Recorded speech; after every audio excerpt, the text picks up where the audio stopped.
The Lord Almighty is with us. The God of Jacob is our fortress. सर्व सामर्थी परमेश्वर हमारे साथ है, याकूब का परमेश्वर हमारा दृढ़ गढ़ है। This is the promise for today from Psalm 46:11. भजन संहिता 46 वचन 11 से यह वचन आज की प्रतिज्ञा वचन है। You are not an orphan.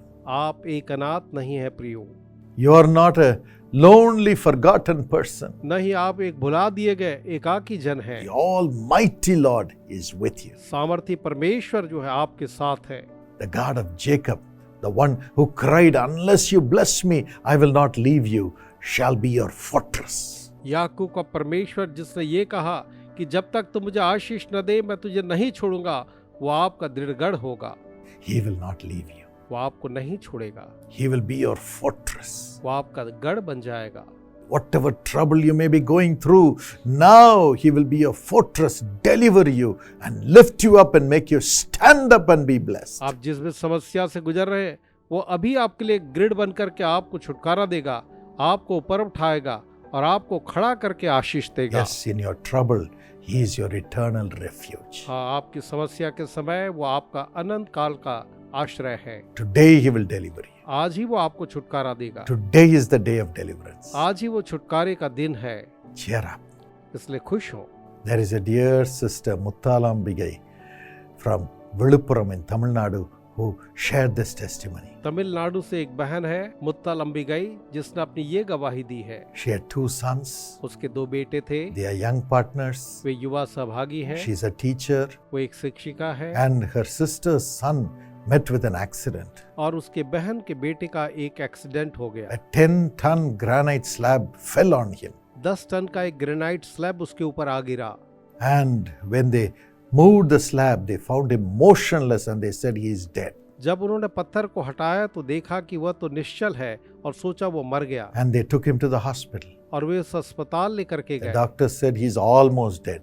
Doctor ने कहा वो लगभग मर चुका है। Even if he lives, he'll be a vegetable. He can never walk. अगर वो जिएगा भी तो भी वो चल नहीं पाएगा, वो स्पंदनहीन होगा। The bones on his side were broken. उसके बगल के जो हड्डियां थी वो टूट गई थी। From the hip to the legs, all the bones were broken. उसके कुल्हे से लेकर के पांव की सारी हड्डियां टूट And the गई। doctor said, whatever surgery we may do, treatment we may give, he will never walk. और डॉक्टर ने कहा हम चाहे कोई भी सर्जरी करें, ट्रीटमेंट दें, वो कभी नहीं चलेगा, He can't even stand. वो खड़ा भी नहीं हो पाएगा। At that time only, he was just married. उसी समय उसका हाल ही में विवाह हुआ था। Everybody cried in the family. परिवार में हर एक जो है वो रोने लगे। We comforted the wife हमने पत्नी को बहुत ढाढ़स दिया and we connected with the Jesus Calls prayer tower. और हमने उन्हें यीशु बुलाता है प्रार्थना भवन से जोड़ा And the prayer warriors cried with us. और प्रार्थना योद्धा हमारे साथ रोने लगे And they said, surely God will raise him up and make him stand. और कहा निश्चय परमेश्वर उसे उठ खड़ा कराएगा और वो निश्चय ही खड़ा होगा And will make him walk. और वो उसे चलाएगा। God heard that prayer. परमेश्वर ने उस प्रार्थना को सुना Let me tell और you, मैं आपको बताना चाहूंगा in 3 months' time, he was totally healed and he began to walk normally. 3 महीने के अंदर में ही वो पूरी तरह से चंगा हो गया और वो सामान्य तरीके से फिर से चलने फिरने लगा। Today, he takes his wife in his motorbike across the city. और आज वो अपनी पत्नी को पूरे शहर में मोटरसाइकिल पर लेकर जाता है। Jesus Christ is alive. प्रभु यीशु मसीह जिंदा है, He is your refuge. वही आपका आश्रय है। Let's pray for you right now. आइए अभी आपके लिए प्रार्थना करें। Put your hands on the portion where you have the sickness. आपको जहाँ भी कोई परेशानी या रोग है वहाँ अपना हाथ रखें। Now, you wicked devil, अब तुम दुष्ट शैतान, you will not bring trouble to this family or to the members of this family. न तो तुम इस परिवार न इस परिवार के किसी सदस्य के लिए कोई परेशानी लाओगे। In Jesus' name, I command you to leave them.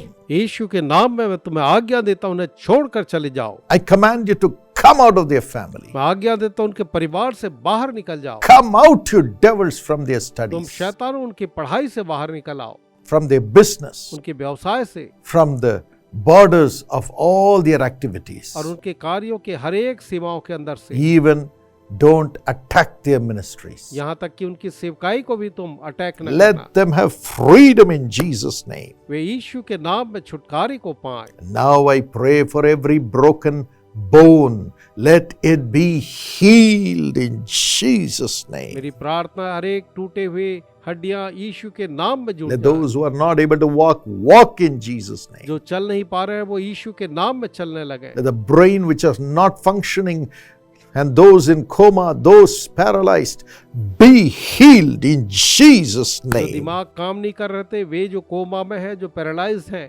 यीशु के नाम में फिर से चलने फिरने लगा, चंगे हो गए। Father, Lord Jesus, appear by their side. Lay your nail-pierced hands and heal them and make them walk and be well. प्रभु यीशु पिता उनके बगल में प्रकट हो, अपने खीलों से छदे हाथों को उनके ऊपर रखें और आप उन्हें दर्शन दे करके खड़ा कर Let their दें। brains function. उनके दिमाग काम करने लग जाएं। Eyes open in Jesus' name. यीशु के नाम में आंखें खुल जाएं, Hand, legs be healed. पांव ठीक हो जाएं, Let them be healed. वे चंगे हो जाएं, And the skin be healed. चमड़ी ठीक हो जाए, Every organ come back to life. हर एक अंग फिर से जीवित हो जाए, In Jesus' name. यीशु के नाम में। Demonic spirits, don't touch them anymore. दुष्ट आत्मा उन्हें कभी न छूना। Thank you, Jesus. धन्यवाद यीशु, Thank you, Jesus. धन्यवाद And Yeshu. those who have to go back to studies, go back to work, let them go and let there be joy. जिन्हें पढ़ाई के लिए या काम के लिए वापस जाना है, वे वापस जाकर के आनंद मनाएं। Pay for all their expenses, Lord. प्रभु जी, उनके हर एक खर्चों के लिए आप पैसे दे दें, Let them not have any financial trouble. उन्हें कोई आर्थिक समस्या न हो, In Jesus' name. यीशु के नाम में। Amen. आमीन। My friend, मेरे प्रिय मित्र, receive the Jesus Calls magazine and it will protect you through the word of God that we publish every month. Jesus calls की पत्रिका को प्राप्त करें, जिसे हम प्रति माह पब्लिश करते हैं, और परमेश्वर के वचन को प्राप्त करें। It's published in different languages. यह अलग अलग भाषाओं में प्रकाशित होती है। Call the number that you see on the screen. Screen पर दिए गए नंबर पर कॉल करें। And also enroll yourself in the job blessing plan of Jesus Calls. साथ ही अपने आप को यीशु बुलाता है कि नौकरी आशीष योजना में सम्मिलित कराएं। Yes, it's for those who are looking for a job and for their jobs to be blessed. ये उनके लिए है जो नौकरी खोज रहे हैं और उनकी नौकरी आशीषित हो। As you sow into the lives of others, God will bless you in your profession. जब आप औरों के जीवन में बीज बोएंगे, प्रभु आपके व्यवसाय में आपको आशीष देंगे। God bless you. परमेश्वर आपको आशीष दे। My precious friend, मेरे बहुमूल्य दोस्तों, we are going to have a prayer get together at Bethesda Prayer Center at Karunya Nagar, which is in Coimbatore. हम एक विशेष प्रार्थना सत्र करने वाले हैं बेथेस्दा प्रेयर सेंटर, जो कि कारुण्य नगर कोयम्बतूर में है।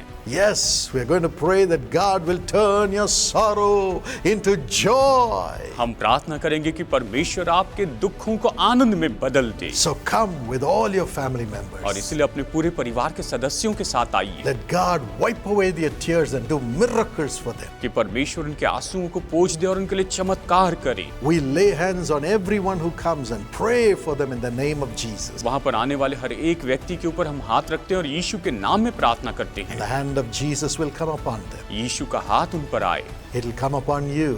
वो आप पर आएगा And you will go back with your sorrow turned into joy. और आप वापस जाएंगे और आपके दुख आनंद में बदल जाएंगे। You can come and stay there. आप आकर वहाँ पर रह सकते हैं। Food facilities are available. भोजन की व्यवस्था वहाँ पर उपलब्ध है। Transport facilities are available from the city of Coimbatore. Coimbatore शहर से यातायात के साधन भी उपलब्ध है। Just come. बस आइए, Call the number on the screen and they'll give you all the information. Screen के नंबर पर फोन कीजिए और वो आपको सारी जानकारी देंगे। डॉक्टर पॉल दिनकरन और इनका परिवार व्यक्तिगत रीति से आपको न्योता देते हैं कि बेथेस्दा ब्लेसिंग मीटिंग कारुण्य नगर कोयम्बतूर में आएं। तारीख है रविवार 7 जुलाई, समय है दोपहर 2 बजे। अधिक जानकारी के लिए हमसे संपर्क कर सकते हैं 9487846601 पर तुरंत संपर्क कीजिए।